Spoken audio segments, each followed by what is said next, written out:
Hello dear friends, this is Dr. Diptesh Patel and I'll be teaching jet propulsion and aircraft engineering.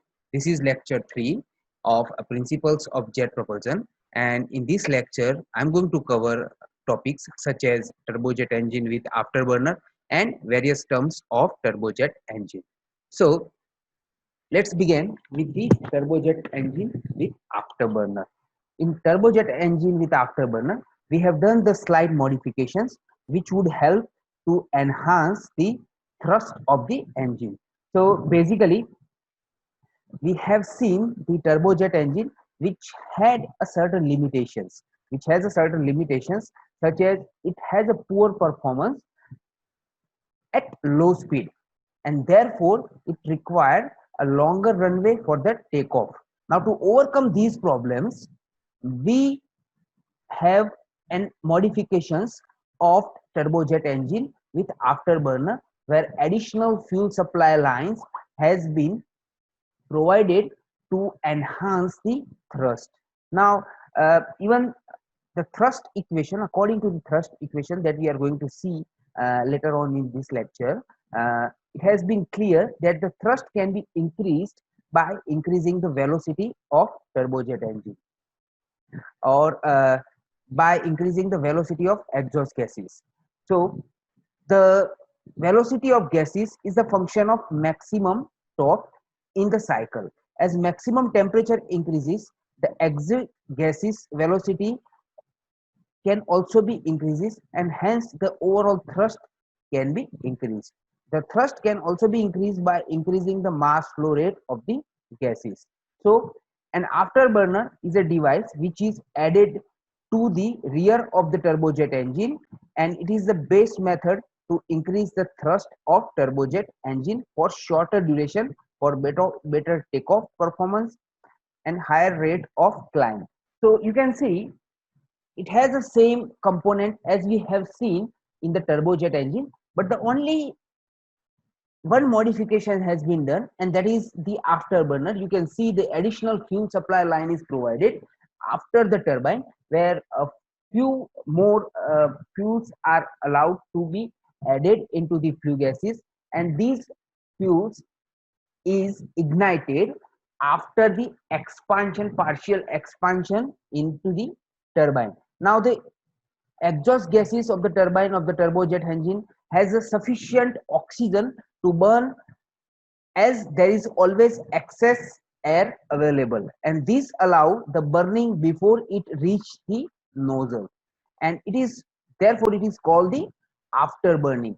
Now this increase the mass flow and the velocity of exhaust gases, and hence the thrust of the aircraft is increased. Its purpose is to provide the temporary increase in thrust both for supersonic flight and takeoff, and it has been seen that almost 30% or more thrust can be increased with the help of afterburner. However, it has a more fuels requirement, so the fuel consumptions increase rapidly in the afterburner. Afterburner is mostly used for takeoff and for high climbing rates, and for a that is for even very short durations. Also, exhaust jet area should be variable to meet the demand of increased flow rate. So like during the World War II, many countries have started to use the aircraft carrier ship, and they have the runways on their ship.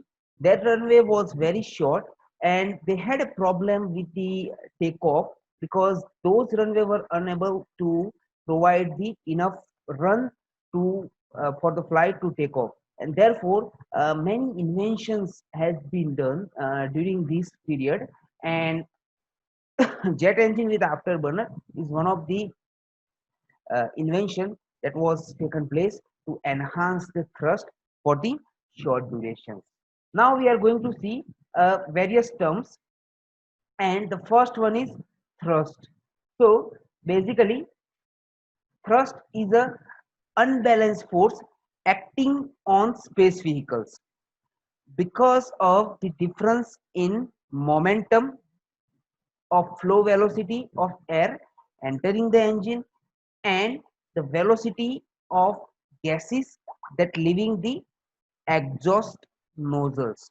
So according to Newton's second law of motion, thrust is equal to, it has been denoted as a capital T. Thrust is equal to, inside the bracket, ma plus mf into cj minus ma into ca, where cj is the velocity of gases leaving the nozzle, ca is the velocity of air entering the nozzles, ma is a mass of air, and mf is a mass of fuel which has been supplied to the engine. Now this equation can be further written as, excuse me,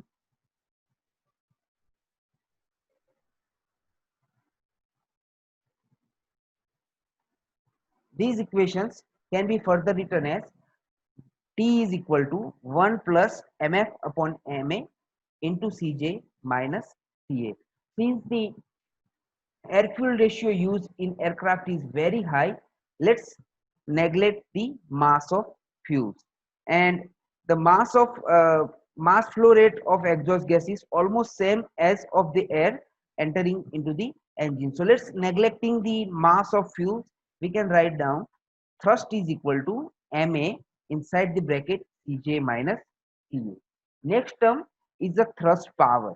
Now it is a power which is developed from the thrust of engine, and it is a product of thrust and the velocity of vehicles.